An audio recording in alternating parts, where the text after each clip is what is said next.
Good evening, kids, parents, and the chess teachers. In today's lesson, we'll see the game between Aronian and Lagrave that happened today in a global chess league. It's a beautiful strategical game. So Aronian is white, and let me just fix up a little bit this board. Okay, that's better. So he played e4, and we have a Sicilian defense and bishop e5. Well, if you don't have a good system against Sicilian defense, then bishop e5 might be very interesting to try. g6, castling. Look how easy it is to play this position. Then rook e1. Right? Rook is excellent on e1. It is supporting the pawn on e4. Knight e6, e5. Right? Now you can see the advantage of that rook because the pawn is protected. Of course, this pawn on e5 is a very important piece because the knight that was on f6 had to move to d5. It is not around the king. That means king could be weak in some positions. Knight c3. Look at this move. Very interesting, right? The idea is to open up the bishop. Right? So now the bishop can get into the game. And yes, you do have a double pawns, but white has a very nice development here. So that's why black plays knight c7 and bishop takes on c6. So black now has a double pawns. So what do we have? We have a knight against the bishops. So let's see how can we play this position like when we have the knights. h3. Not only that this move is opening up the king, but at the same time, it is preventing bishop g4 and trading. So b6, d3, knight e6, knight e2. Well, this is a good move. Knight e2, h6, bishop d2, and now a4. I like this move a4 because white is taking a space on the queen side, right? And you may notice it is very hard for black to find a good plan here. The knight on e6 is excellent, but it is blocking the bishop. So the biggest problem that black has here is the bishop on c8. a5. Rook a3. Well, this move may be important later, right? Because if you ever push pawn to c4, then rook is protecting the pawn on d3. Because what else? Otherwise, you're not going to be able to develop that rook. It cannot get into the game. Castling. And queen c1. Pawn on h6 is attacked, so king h7, bishop e3, and here since Lagrave made a mistake with this move f5. Again, it's not easy to find a good move. The Stockfish recommended rook a7 as a better opportunity, but Lagrave wanted to have some action, and so he pushed the pawn to f5. Now h4. All right, look at this one. Wow, well, very cool move h4, right? It doesn't allow g5, right? So the black cannot build up the action on, and you cannot also push pawn to f4 because everything is protected, right? That's important. b5 and c4.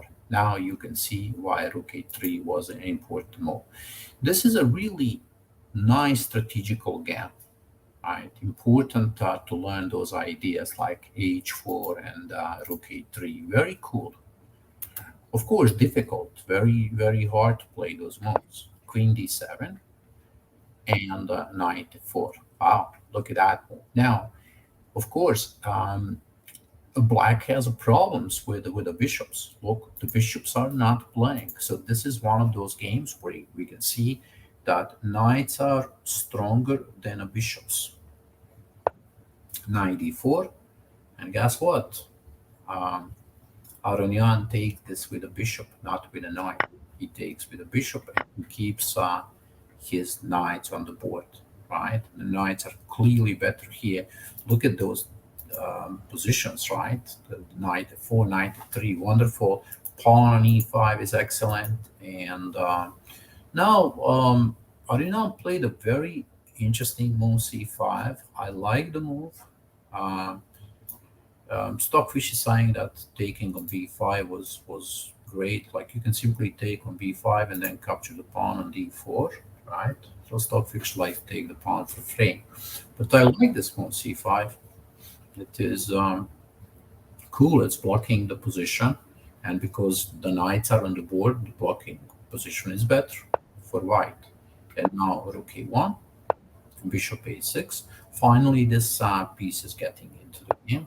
Queen d1 and g3, right? So little by little, white is going to improve. Look how Aronian is not forcing the game. He's improving slowly the position, right? Look at this, h1.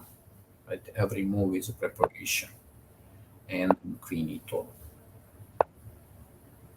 Knight to d2, right? The pawn on e5 is protected. And rook c1, rook h3. I'm not sure what exactly he wanted to do with this move, rook h3. Probably he was preparing g4, and maybe later on that he can put the rook on the third rank. It could be g3 or f3. Again, it seems so the better move was knight b3, and it is a good position for a knight on b3 because it is attacking the pawn on a5, and that means the queen would have to go to c7 and just stay there to protect that pawn. King g7, and now knight b3, queen c7, so g4. Okay, here we are. That means everything is ready, right? Look, white is attacking on a5, right? The position is completely blocked with those two pawns quite advanced in the black side of the board. And now, because everything looks ready for the attack, g4 is possible. Rook d5, knight takes on d5. It was hard for Lagrave to find any good move here. And he decided to sacrifice the exchange and simply, activate his pieces, but it doesn't really work. And here knight d4. So white is exchange up. Now look at this rook. Oh, it's protecting the pawn on d3. Cool, right?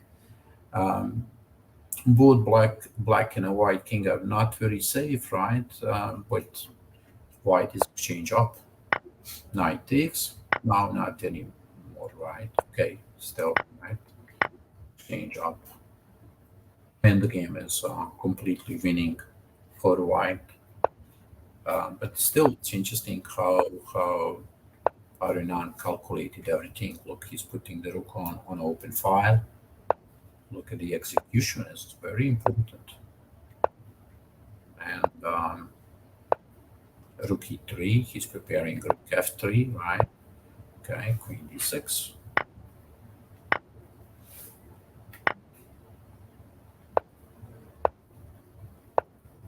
c6. Okay, he's pushing that pawn. Let's see if black has any kind of perpetual check. King h2. It seems so this was a blunder. It was better to play king h1, right? If you want to see that, I'll put the link down under the video and you can check it out. King h2, but also Lagrave didn't play the right move. He needed to play bishop f2 here. but he played queen e5, and then somehow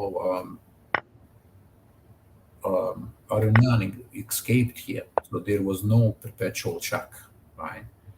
He found a way to run away from this position. Of course, there are a lot of mistakes. They had only 25, 35 seconds on the clock, right? They had to find those moves very quickly, and but Aronian escaped and he found a safe place. Oh, wow, look at all those moves, right? Really, really interesting how he found. Yeah, now when the queen got into the game, right? When queen joined here to protect the king, then there's no perpetual check, right? But it was very interesting. I mean, Lagrave found the best possible way maybe to save the game, right, with a perpetual check. So it is a positional game, strategical game. The mistake that happened here was f5, right? Everything started here, and we have this blockading position. So we have a knight against the bishops, right? So study this a little bit more. See the game again, on your own, and go into all those different analysis, right? Here, for instance, instead of queen g3, there was a move queen d4, right? So check it out, all those moves, and you can, of course, learn a lot, when you analyze the game by yourself, right? Okay, kids, I hope you enjoy the lesson, and I'll see you tomorrow. Bye bye.